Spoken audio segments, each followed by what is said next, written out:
Your Honor, Senators Cayetano and Marcos and other senators present, alam naman natin lahat at alam nila na mali ang ginawa nila. Ginawa nila yon just to demolish political opponents. This is all about politics. The administration is using government resources, the ICC, to demolish the opposition. Wala na tayong argument. Mali ang ginawa. Ang tanong ngayon, ano ang gagawin natin para maibalik ang dating Pangulo sa Pilipinas? Kasi nag-iisa ako ngayon dito na gumagawa ng paraan para maibalik ang ating dating Pangulo sa ating bayan. Thank you. Maraming salamat sa ating Vice Presidente at hindi kayo nag-iisa. Lahat tayo ay naghahanap ng solusyon sa napakakomplikadong pangyayari. Ano sa palagay mo yung nakita ninyong ICC warrant? Kailan ba ipinakita? May sinabi si Counsel o Attorney Medialdea na hindi daw pinakita kay Pangulo Duterte hanggang sa kahuli-hulihan at redacted form pa daw. Tama po ba yun? Yes, Honorable Senator Marcos, ang nangyari kasi, merong ICC warrant. It was diffused to Interpol. It was given to Philippine authorities.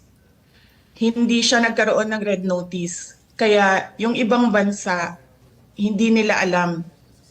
Wala silang notice na merong ganong warrant. Ang nangyari, ICC, Interpol binigay sa Philippine authorities. And the Philippine authorities or the Philippine National Police, in-implement nila yung warrant diretso doon sa akusado, hindi nila dinala sa korte natin dyan sa ating bansa. Tama po. At yan ang pinag-uusapan namin kanina ni Executive Director Alcantara ng Transnational Crime na ang pinadala lamang ay isang diffusion. Ito ang kauna-unahang pagkakataon na ang warrant of arrest was honored by a member state. Samantalang diffusion pa lang to, wala pang compliance review, wala pang ibinibigay sa secretariat ng Interpol, walang task force yung Interpol at walang kaalam-alam yung commissioner ng Interpol. Ang sabi nga ng Interpol, si Presidente Duterte ay hindi wanted ng Interpol. Wanted daw siya ng ICC. Pinadala lang daw sa kanila. As a matter of fact, under Article 97, Section 4 of Interpol's own rules on the processing of data, it is very clear that there are so many requirements before any action can be taken. Kung pwede, ipakita natin ang itsura ng isang diffusion versus isang red notice. Ibang-iba po yun. Ni walang red notice at yung diffusion, parang sabi nga ni VP, parang tinimbre lang sa mga kasama sa Interpol ng mga miyembro. Hindi dinaan sa mismong review. So, nais natin pag-usapan at tanungin kay Executive Director. Tama po ba yun? Diffusion is something not yet verified per the articles on processing data. Tama po ba yun? Kasi yan ang rules ng Interpol, hindi po ba? Ang diffusion po ay sa Article 97 ng Rules on Processing of Data is a standardized request Tama. to arrest, detain, or restrict movement Right. of accused. Ito, Tama, locate, pero Tama po. hindi pa siya verified, hindi pa siya naimbestiga at hindi pa nailalagay bilang opisyal. Wala pang task force, Tama wala po pang yan, tama po. compliance review. Pero hindi po ibig sabihin noon na wala siyang value. Pero Pareho po mismo yung Interpol, sinasabi po sa atin na first time daw na yung member state agad-agad in-acknowledge. Wala pa namang kaalam-alam. Ang mismong Interpol Secretariat, walang kamuang-muang kasi between states lang to, ICC lang at Interpol. whether it is a red notice or wanted person diffusion, obligado po tayong mag-comply. Hence, our job in the NCB is to distribute the diffusion notice. Nandyan, no? Pinapakita natin yung red notice sample versus yung diffusion order. Ibang-iba po, di ba, yung Magkaiba itsura? po, magkaiba po. Magkaiba. Pero- Yung kay Arnie Teves yan, tsaka ito kay PRRD, ibang-iba po. Magkaiba po. Talagang hindi sila. Magkaiba So, po. admitido po ninyo, walang red notice. Yung red notice po, wala po siyang red notice. Walang dumating, ano? Merong tinatawag po na O, tama. Red diffusion. Kung ganun, sinasabi, tulad ng sinabi ni VP, maobligasyon ang ating pamahalaan mag-cooperate, tumulong sa lahat ng request. Eh, yung request, hindi naman ang galing sa Interpol eh. Pinapaliwanag nga ng Interpol. Hindi naman amin wanted yan. Ang sinasabi, Philippines is obliged to cooperate when in fact it came from ICC. Paulit-ulit tayo kanina sa ICC, walang jurisdiction dito sa Pilipinas. Ba't natin kinikilala? FPRRD was not wanted by Interpol. It was neither verified or approved. Hanapin mo sa buong database ng Interpol, walang lumalabas. Hanggang ngayon, it's not there. Read out the email address from the letter. Nakita mo yung letter? ICC ang nakasulat. Walang Interpol kahit sa mismong diffusion. Eh anong obligasyon ng Pilipinas? Kapag hindi tayo nag-comply sa isang diffusion, anong mangyayari sa atin? Hindi na tayo bahagi ng Interpol? Paparusahan tayo? May parusa po ba? Not necessarily. Hindi po ganon. Kapag diffusion, what will happen? Gaya po na nasabi ko kanina, ang diffusion po at requesting for looking for wanted persons, pareho lang po na ng red notice. Hindi po pareho yun. ang hindi lang po siya- liwanag ang nito. pagkakaiba po niya- Kababasa mo lang ng Article 97, pambihira ka naman, Opo. sir. May pagkakaiba nga po eh. Kaya Kasi nga. yung red notice has to be processed by the Pero di ba yung kay notices. Congressman Arnie Teves, red notice na. Ayan, dinadaan pa rin sa proseso ng maliit at mahirap na bansa katulad ng Timor-Leste. Ayaw pa rin nila pumayag. Dahil ang sabi nila, dadaan muna ito sa korte natin. Ngayon tayo, lumundag tayo sa diffusion. Ano bang commitment natin? Anong mangyayari sa atin? Sinabi na natin, ICC has no jurisdiction. Tapos, ICC warrant has no effect. Tama ba yun? E di ano ngayon yung Interpol? May obligasyon ba tayo sa Interpol? Diffusion pa lang to. Obligado po. Obligado. Bakit? Obligado. Anong mangyayari kung di tayo sumunod? Katulad din po yan ng mga ibang red notices na hindi natin nakukuha but obligado rin po tayo. to Ano nga work on it. mangyayari? Anong parusa? Papaluin ba tayo? Tatanggalin ba tayo sa Interpol? Iisnabi na tayo ng buong kapulisan ng buong mundo? Hindi ko po masasagot yung gagawin ng Interpol sa atin. But masasabi ko po we have to comply with both the diffusion and the red notice. You have to. We need to. At we the need risk to. of what sanction? We need to. We need to.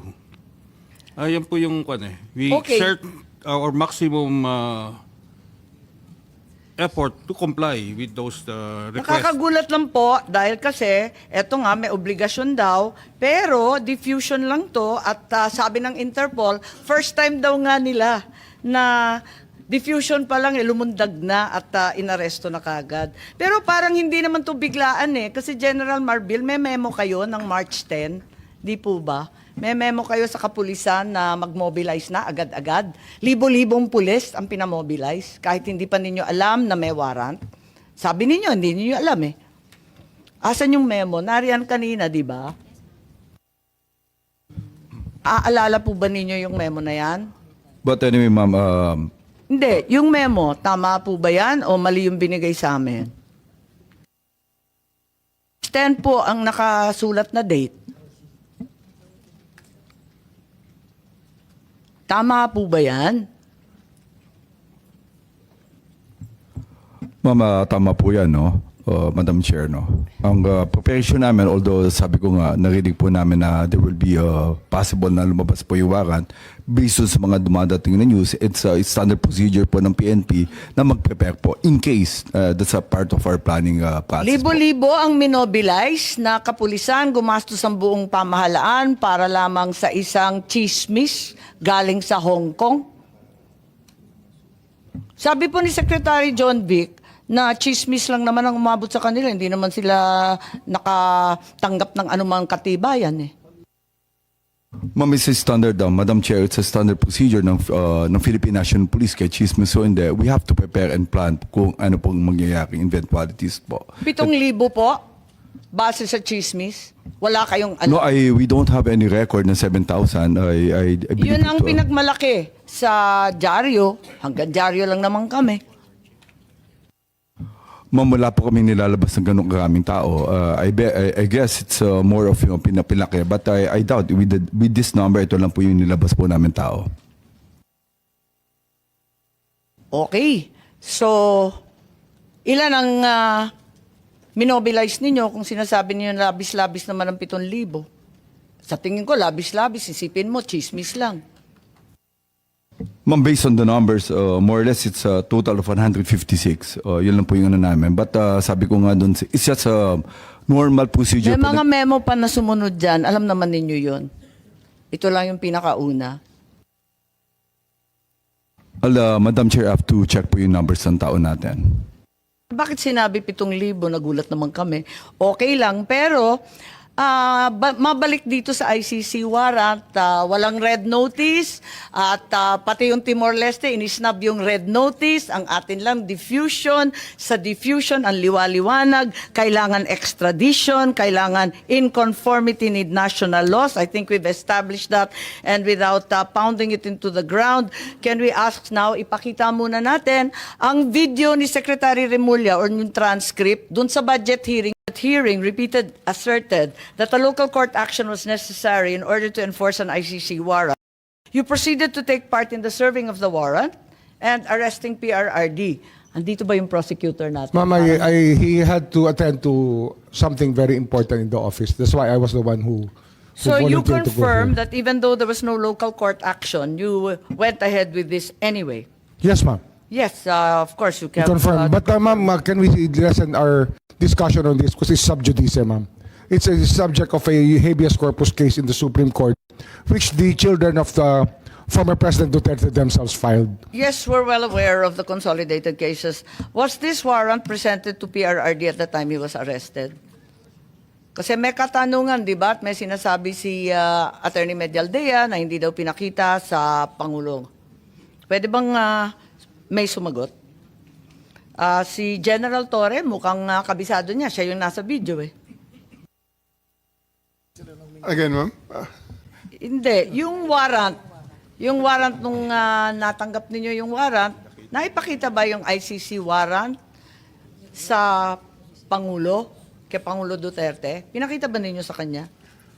Nung inaresto siya, di ba, obligado kayo magpakita ng warrant. Yes, ma'am. Anong pinakita nyo? Right at the tube, ma'am, the Yusik Nikiti, together with PG Fadulyon, together with me, gave them the electronic copy through retired General Munti Agudo, ma'am, because that's their condition.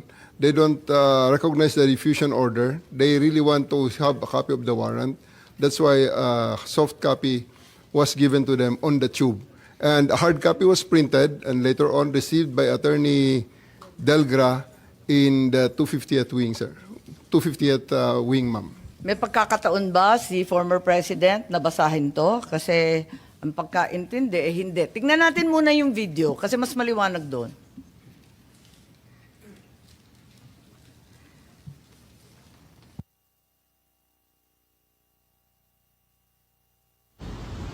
Pag umaresto ka ng tao, pag inaresto ka ng pulis, pwedeng hindi dala ng pulis ang warrant mo? Pwede. Sasabihin lang ng pulis kayo, oy, arestado ka, may warrant ka. Nasaan ang warrant? Doon sa istasyon, halika na. That's perfectly legal. Pag umaresto ka ng tao, pag inaresto ka ng pulis, pwedeng hindi dala ng pulis. So ang sabi po ninyo, hindi naman kailangan yung warrant eh, kaya hindi ninyo pinakita. Tama po ba yun? Ma'am, that is a very, very different interview in the aftermath. But I'm talking of Anong pinag-uusapan sa interview? and I'm talking about we have already veered on the general rules on the warrantless, on the service of the warrants. Because during the time, and up to this time, there are still a lot of people saying that I'm wrong in there, that you cannot arrest a person with a warrant that you know of, as a person has a warrant, yet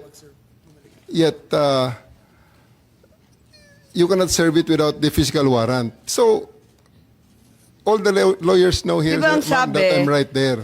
Kailangan ng warrant as soon as practicable. At hinihingi talaga ni former president. Di ba hinihingi niya? Hinihingi ng abogado niya, asan yung warrant?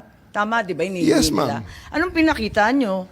We gave them the electronic copy of the warrant and it was given to them by Yusek Nikiti together with PG Fadulion. It was received by Yung General warrant, anong klase yung Monteagudo. itsura ng warrant? ICC, Interpol? It's an ICC warrant, ma'am. ICC warrant. Yes, ma'am. That was directed to the Interpol. That was the attachment of the diffusion order. Pero ayon sa ating batas, di ba, napakaliwanag naman na yung court o judge, kinakailangan Pilipino. Di naman sakop noon yung Interpol, yung ICC. Bakit naging warrant rin sa Pilipinas yun? I will defer the answering to that question to the DOJ, ma'am, because I was with the DOJ during the time, and it was the DOJ. Hindi nandun si used- Prosecutor Fadulion Ikaw naman Yes, ma'am. bumasa ng Miranda rights, hindi man lang yung prosecutor. Tinikoberan mo na yung papel ng DOJ, kaya sumagot ka ngayon. Ma'am, we're talking situation in the tube. Hindi, sinabi mo kasi, ang liwaliwanag, sinabi mo, hindi naman kailangan ng warrant eh. It's a different matter, ma'am. Altogether different matter. Bakit? Ilang warrant ba yan? One warrant, but different. That question on the interview is a different situation, ma'am. So, kailan mo pinakita yung warrant? Yung sinasabi mo electronic copy? The first time, ma'am, it is not At kanino? me. It was not me who showed the warrant. It was Yusek Nikiti together with PG Fadulion, together with me there in the tube of the plane. The former president is still there inside the plane. It was given to retired General Monteagudo, who is with the party. And because during the time, E.S. Mijaldea and the wife and Attorney Delgra had already went back inside the plane and told us, hindi kami lalabas kung wala kayong maipakitang warrant. Kaya nga, so, when was the accused finally shown the warrant of arrest? Di ba dapat as soon as practicable ang sinasabi? Kailan mo pinakita mismo kay former president? I believe, ma'am, the electronic copy is already acceptable now in the rules of court. Yun na nga, pero pinakita mo ba kay Presidente Duterte? It was not me who they invited inside the plane. It was the PCTC through General Alcantara, whom they invited inside the plane, showing to them and explaining to them the warrant. Ganun ba? Napaliwanag ba ninyo, Executive Director Alcantara? Kasi parang ang bilis-bilis lang naman ninyo dun sa eroplano. Ang nakita naming final warrant, 15 pages po. Ganun lang kabilis na nabasa Tama po yung agad? 15 pages po, pero i-present po namin kay President Duterte na nasa Nabasa niya lahat, 250. 15 pages?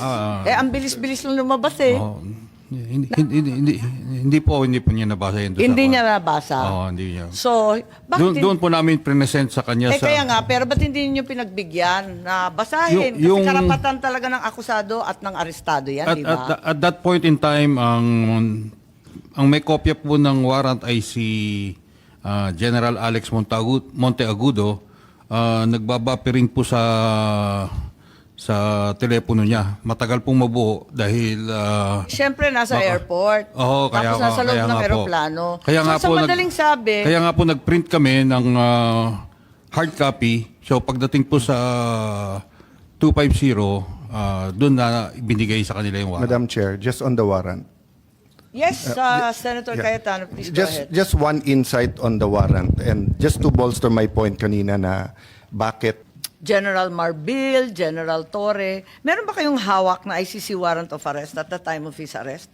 Parang electronic copy lang, tapos pinakopya muna, tapos binigay na, pagdating doon. Bakit ganun? Samantalang March 10 pa lang nagmo-mobilize na ng libu-libong pulis. Pagkatapos alam na natin na magkakaganito dahil nabalitaan na nga sa Hong Kong. Kung ganun, bakit walang warrant dun sa mismong pag-aresto? Electronic copy lamang at nagpa-imprenta pa. Ba't nagkaganon? May I differ on the wisdom of the SOJ to explain on the legality of the electronic copy of the warrant, ma'am? Hindi naman tinatanong yung legality. Okay lang yun. Ang tinatanong ko, bakit parang unprepared kayo samantalang prepared na si General Marbil? Madam Chair, I just want to make clear na ang kabaho po ng police is really to assist po yung PCTC natin. Yun po yung ano, and what we have is tama po yung sinasabing order ng diffusion. So ito po yung nangyari, we rely po dun sa PCTC, dun sa lahat ng mga documents that they did, nagagamitin po dun sa effect ng arrest. Ito po yung ginawa po ng ano, again, uulitin ko, Dapat yung PCTC nagdala ng warrant. Ba't nga ba kayo walang warrant? It was stated, ipapadala po through diplomatic channels eh. Naka-state po yun eh. So, dapat diplomatic channel. Nangyari ba yon? Kung diplomatic channel yung DFA, ano ba nangyari sa warrant na yan? Sa dinami-dami ng handa ninyo, sa libo-libong pulis at sundalo na kinalampag, wala bang nag-isip na kinakailangan dalhin yung warrant? Your Honor, if I may, wala po kaming information o wala kaming natanggap at all. Kayo naman sa PCTC, wala rin kayong natanggap? We requested for a copy of the warrant and we got it the next day. The next day being, The warrant that came from the kaya nga, what the day system. na? The next day is 12 po, 12. So, hindi rin ninyo na ipakita kay Presidente Duterte. Bale tama si General Torre na warrantless arresto. Pinakita po namin yung hard copy sa 250 pero sa lawyers po natin pinigay. Madam Chair, can I clarify? Kasi ang sinasabi din na redacted copy lang ang binigay, hindi rin kompleto, kaya hindi nila mabuo. At yun nga, nagkagulatan, bakit meron pa? Can I clarify that? Sir, it was a sealed warrant, correct? Hindi. Hindi po. Electronic yung nakuha po na... No. Ano ang kasi parang sa ibang news report, sabi sealed. Pag sealed kasi, hindi dadaan ng DFA yon. So yun nga ang question. What was sealed, sir, was the warrant of arrest was sealed Okay. before March 11. Yes. Tapos kanino, sir, pinadala? Sino magbubukas noon pag sealed? When they demanded a copy of the warrant, we relied on our fail-safe mechanism. We have a fail-safe mechanism to make sure that the documents are secure in our possession. So it's the DOJ that produced the warrant. Hindi sa may bias ako sa DFA, but I've worked with these people. Kasi pag sealed, may option na hindi padaanin sa kanila. At kahit pinadaan sa kanila, I don't think they have the authority to open it. Diba? Yes, but we had to use our fail-safe because the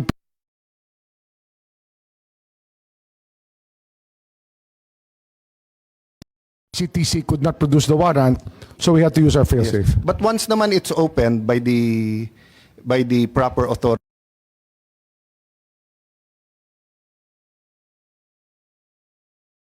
who's allowed to open it, 'di ba, to unseal it, then syempre Philippine law na. Ipapakita mo talaga dun sa na. Yes, we showed it to the president and to his lawyers.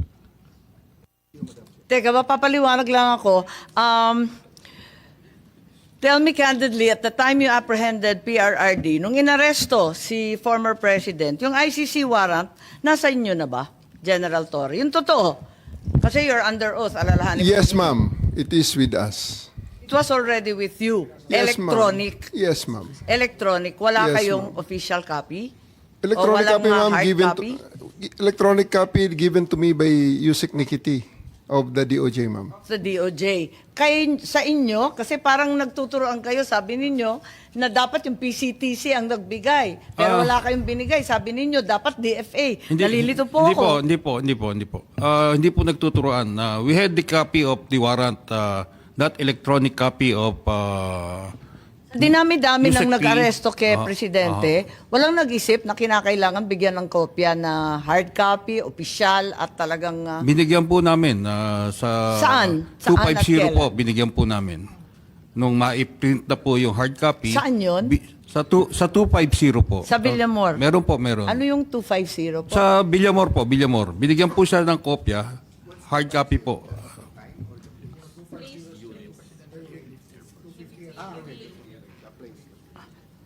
So, nandun. Anong oras? About shortly before 12 po. Around 12, around noon at that time po. Noon. Noon time? Naibigay ng noon time? Opo. Pero anong oras ba hiningi? Di ba napakaaga pa noon? Humihingi po sila from the tube. Starting from the tube, humihingi na po Anong sila. oras yun nung hiningi When they sila? arrive po, it's about 10 o'clock. 10 o'clock. Or at, So, 2 oras makalipas bago ninyo naibigay. Ma'am, just to be clear. Yes. Just to be clear.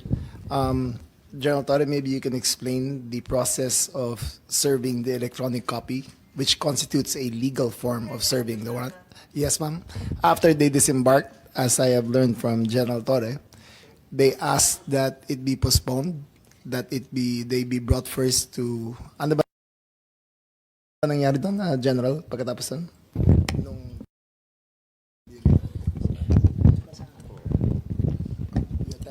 They only disembarked when the electronic copy was produced and given to them. Bus, and when they step out of the plane at the junction of the moving part, PG Fadulion met them and attempted to read the rights to President Duterte, and all of them said, "Pwede ba mamaya na yan at pa-diffuse muna natin ang tension, doon na lang sa 250th airlift wing." So we acceded to that request. We arrived at the 250th airlift wing. They were given refreshment to refresh. They were allowed to generally pababain lang ang tension ng lahat. And then we, after an hour or two, we returned, and that was the video that you saw when I was in the cell phone, which basically it's memorized already. So just a formality, and then they asked at that juncture. They asked for the written. They want a printed copy. So I went out of the room, stepped of the room, printed it, and gave it to them. Okay, yung printed copy, may allegation na redacted copy daw to. Hindi daw kumpleto, hindi daw buo. Parang simplified lang or pinaiklian. Tama ba? O buong buo? Buo yun, ma'am. It was Ilang pahina? 15 pages. Yung 15 pages na kumakalat ngayon? So Yes, yun ma'am. din ang naibigay doon sa Villamor? Yes, ma'am. That was properly received by Attorney Delgra in assigned So, Attorney receiving copy. Delgra. Yes, ma'am. Pero nakita ko sa ating video na iba ang pangyayari tungkol sa abogado. Pwede bang panoorin natin?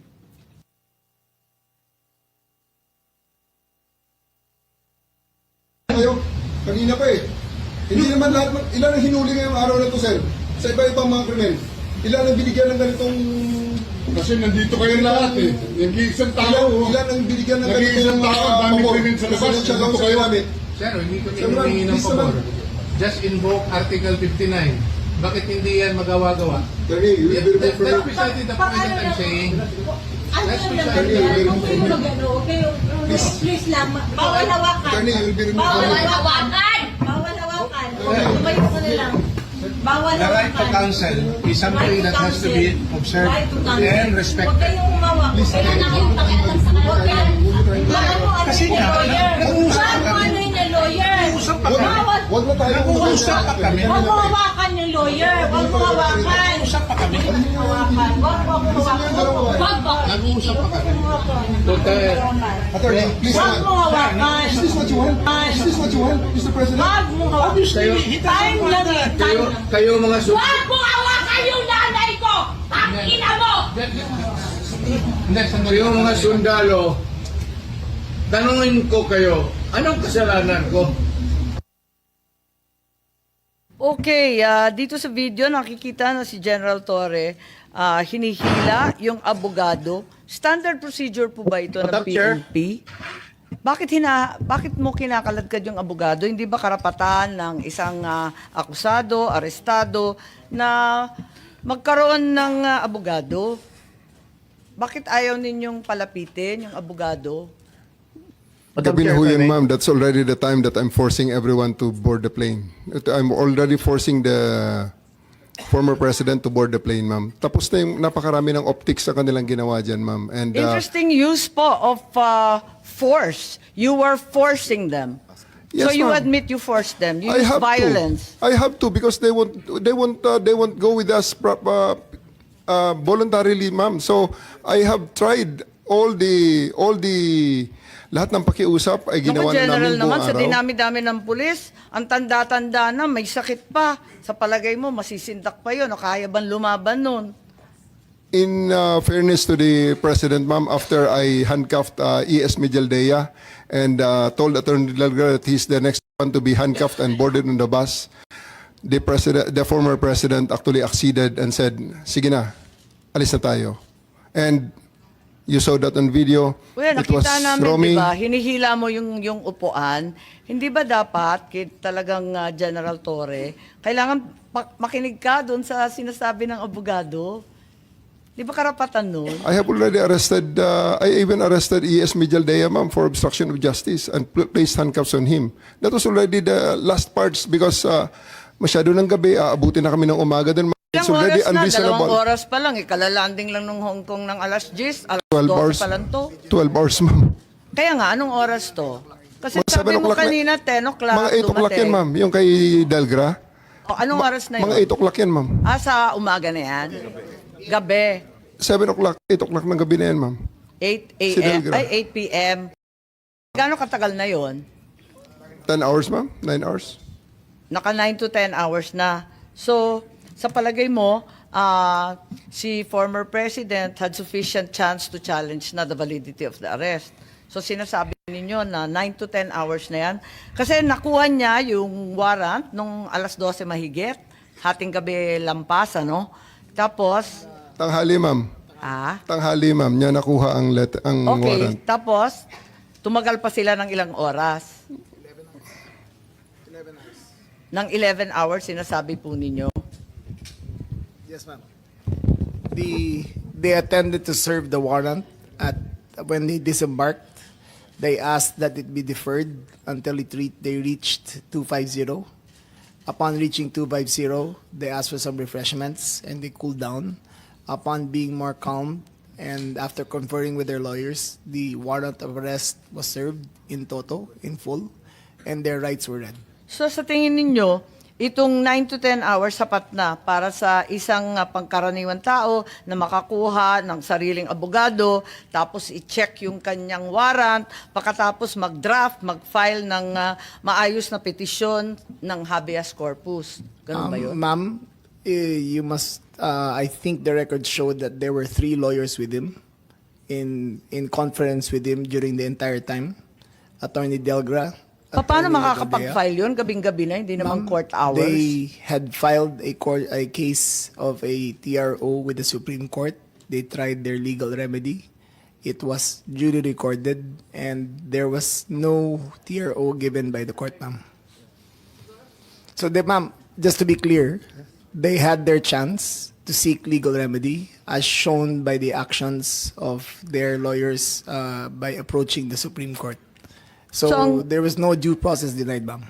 Siguro sasabihin ko at tatanungin ko kay Attorney Medina, ang ating constitutionalist po rito, masasabi ba natin na nabigyan si PRRD ng sapat na pagkakataon? Yes, Senator Estrada, please. Thank you, Madam Chair.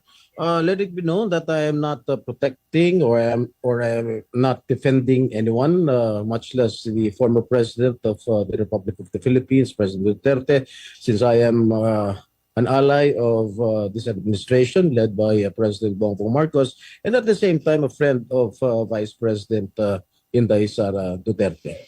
Now, since you've been asking questions addressed to General Torre, may I ask General Torre, how did you think did you handle the arrest of former President Duterte properly? Yes, sir. I do, sir. It's proper. It was proper.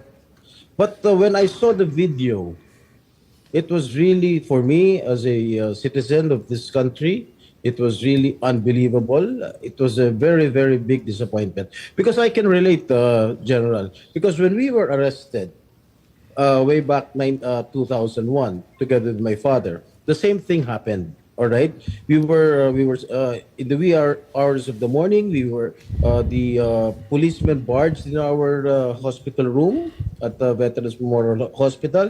They were arresting us. They wanted us to be transferred to another detention cell because after the May 1 siege, at ano sabi ng mga police? Kalad ka rin na yan mga yan pag ayaw sumama. At the same time, when I saw the video, parang nag-flashback sa akin yung ginawa ng mga kapulisan ng araw sa amin. At ang sabi mo, hihilahin ko yan. Is that what you said, General Torre? Sir, it's already all optics and tactics already because it's already. No, I am asking you, did you say that? Hihilahin ko. Yes, sir. And I actually made good of it, sir. What prompted you to say that? Sir, I made good of it, sir. Sabi ko, sir, hihilain ko yan. And I went back to AS Medialdea, handcuff him. Bakit mga sinasabi? You know, your statements based on the video may reflect the PNP as an institution. Baka sabihin lahat ng ating mga kababayan, ganyan pala yung mga pulis. Masyadong wala man lang respeto sa matanda, sa isang dating pangulo. Ganon din ang ginawa sa amin eh. Can you justify why you said that hihilahin ko yan? Nakita ko si dating Pangulong Duterte, di naman lumalaban. What prompted you to say that? Mr. Senator, respectfully, the threat of hihilahin ko na yan was not towards the president, the former president. It was ensued after a heated argument between his counsel and General Torre. In no way was the former president threatened with bodily harm. Yes, Who was addressing the sinasabihan ni General Torre? Was it the lawyer or was it the former President Duterte? Lawyer, sir, Attorney Medialdea. And actually, sir, after that, I actually went back to him, placed handcuff on him after reading him his rights and arrested him for obstruction of justice. And after All that, right. sir, I brought him to the bus and came back again and told Attorney Delgra he's next. And again, sir, I will reiterate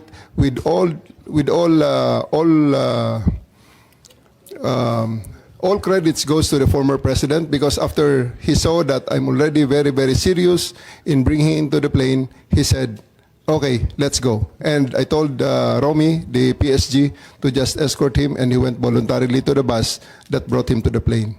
sisingit Alright, lang ako Senator Jinggoy. Kasi binabasa ko dito yung standard operating ng PNP. Ang liwaliwanag naman eh. No torture, no force, no violence, threat, intimidation, or other means to vitiate the free will to be used against the arrested person. Di the more so, yung mga kasamahan ng arestado. Sabi mo nga, ikaw na nag-admit forcefully. Talagang you used force. Bawal po yun. Ma'am, it is, I placed ES Medialdea under arrest for obstruction of justice. Sabi And- nga ni Senator Jinggoy, hihilain mo pa. Yes, ma'am. I did because I have to get into their heads to make them to make it very, very clear to them that we are already very, very serious of Tama loading nga. the president to Oo the naman, plane. General, pinapaliwanag mo, pero bawal ang paggagamit ng dahas, ng pananakot, Ma'am, ng just to be intimidation, or any other means. Ang liwanag nasa kapulisan yan Ma'am, just to be clear, operationally, there was obstruction of justice. It was the decision call of General Torre to place him under arrest for obstruction of justice. Now let us separate what happened to the president. You're talking about Attorney Medialdea. Yes, ma'am. Paano yung iba? No one else was armed, ma'am. Yung attorney. No, wait. Yung abogado. If I may, Senator Amy. Yes. Madam Chair. Ayan. Sino yung kinaladkad nung isang pulis? Yung security na nakaitim. I think it was General Torre na hinila yung isang abogado. Dalawa yun yung abogado, hinila yung upuan, di ba? Tapos yung nakaitim na si Q, kinaladkad din. Si Attorney Delgra, sir, because he is next to be arrested. And because of that, the former President PRRD saw that I'm already that serious. And he said, he prevented the situation from further deteriorating and escalating. So he said, let's go. Isn't he entitled to a counsel of his choice, General? Yes, sir. For 12 hours, he was there. Oh. Can't he speak to his client? Bigla nyo na lang... They are there for 12 hours, sir, speaking to each other. Ano? They are there for 12 hours speaking to each Alright. other, sir. One more thing that I noticed in the video, no?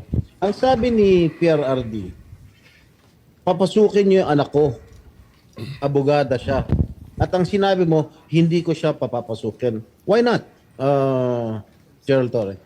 That is a decision. That is my call, sir. That is my decision. Considering that Okay. he had already been assisted by 3 lawyers all throughout Okay. that time, sir. And gabi na ho yun, sir. The request was made at around mga 9 o'clock na, sir. 11 hours General after Torre, ganito, the ha? first arrest. Tanggalin mo na yung titulo ni Inday Sara. Kalimutan mo na siya na Vice President siya. Pagpalagay natin hindi siya Vice President. She is an immediate member of the family. Nung kami po ay nakakulong, ang immediate members of the family, 24 hours pwede bumisita sa amin, nakakulong kami.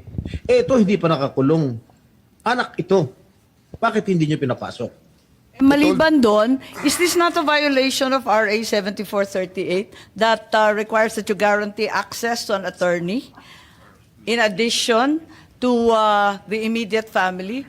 The President also said na yung anak niya, yung babae, abogado ko yun, papasukin nyo. Hindi nyo pinapasok. Eh, abogado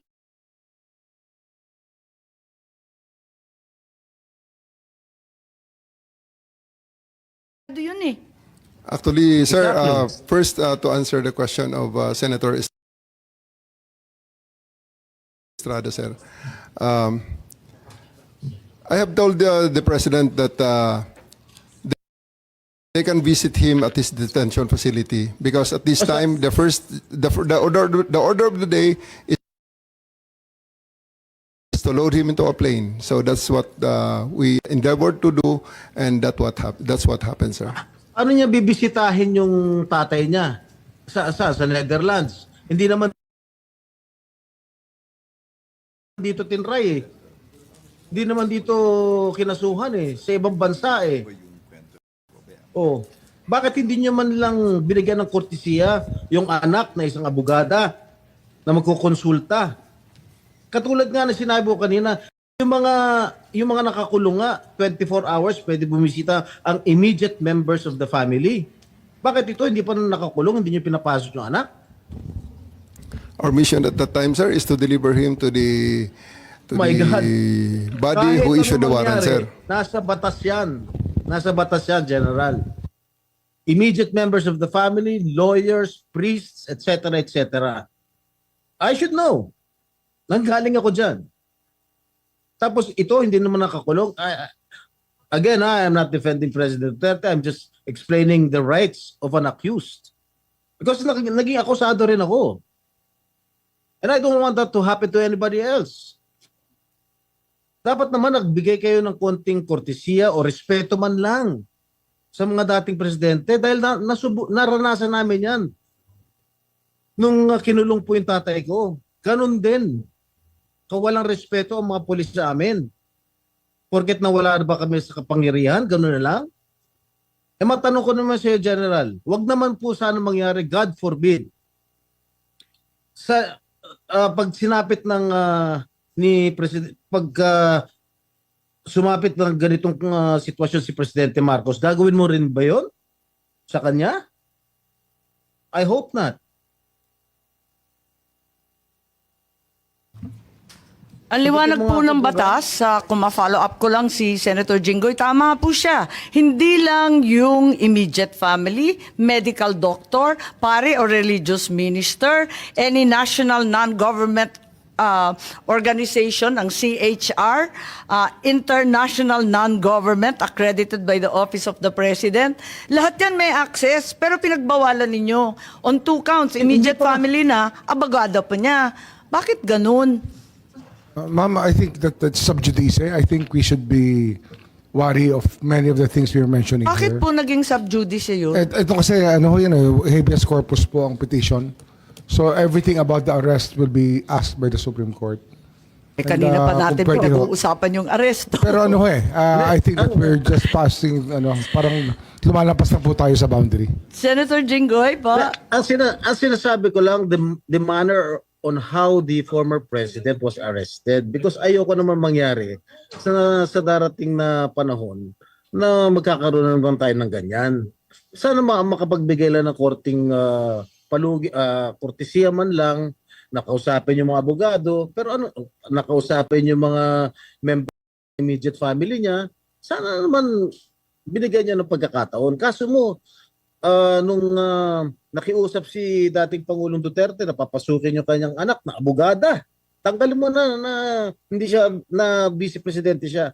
Abogada at anak niya, member na immediate family. Sana naman lang binigyan niya ng pagkakataon. Makita niya yung tatay niya bago niyo siya isinakay sa plano. Yun lang naman yung sa akin. Masakit. Ako, isang anak na meron din akong tatay na ginanon ninyo. Masakit para sa akin. Pakipaliwanag din. Maraming salamat, Senator Jinggoy. Marami tayong pinagdaanan, kapatid. Kaya't eto nga, talagang dinudibdib natin Madam Chair, ito. Yes, Secretary John Vic lang po. Kay VP, kay Senator at sa iyo, hugot ng mga anak ng presidente yan. Sumpa. Secretary John Vic, itatanong ko lang, why was there obstruction of justice? Pakipaliwanag lang. Anong ginawa nila na obstruction of justice? I think General Torre would be the best one to explain that, ma'am. General? Sir. Sabi niyo nag-obstruction of justice, kaya aarestuhin na rin ninyo si Attorney Medialdea. Ano po yung ginawa ni Attorney Medialdea na obstruction of justice? We're about to load an arrested person into a plane to transport him to the tribunal who issued the warrant. And Attorney Medialdea is preventing us from doing that.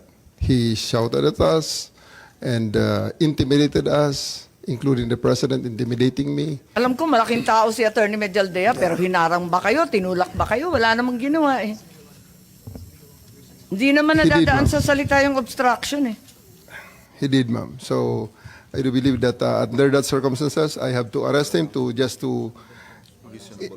and I did. I do believe that I used the reasonable force to ensure compliance, for him to step aside, for us to load the former president to the plane.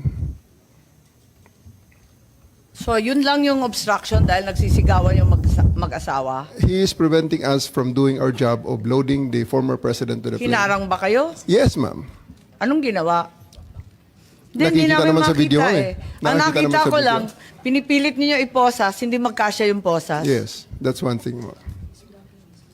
He's blocking my way. He is preventing us. He actually placed another chair at the side of the president for the former president to sit, which is already very much delaying everything because the plane is already ready to fly. Ba't kayo masyadong nagmamadali? We are going... Unang-una, ma'am, ang reglementary period, mamalasin naman kami pag hindi namin ginawa ang trabaho Bakit? namin. Anong reglementary period? Anong period yun? The Article Dahil 125... sinabi na nga ni Executive Director sa ating PCT.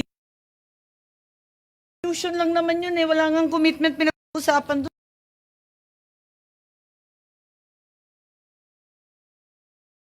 Wala nga red notice, pambira eh. There is a warrant. Takal na ni Arnie Tevez eh, wala pa rin, di ba? This Ba't is kayo a- nagmamadali? Ano yung reglementary period mo? May I refer it to the SOJ, ma'am, if the SOJ wants to answer that. Hindi ba pwede kayo na muna? Mauna lang kayo, tapos sa si SOJ. Pwede? Okay, ma'am. Okay.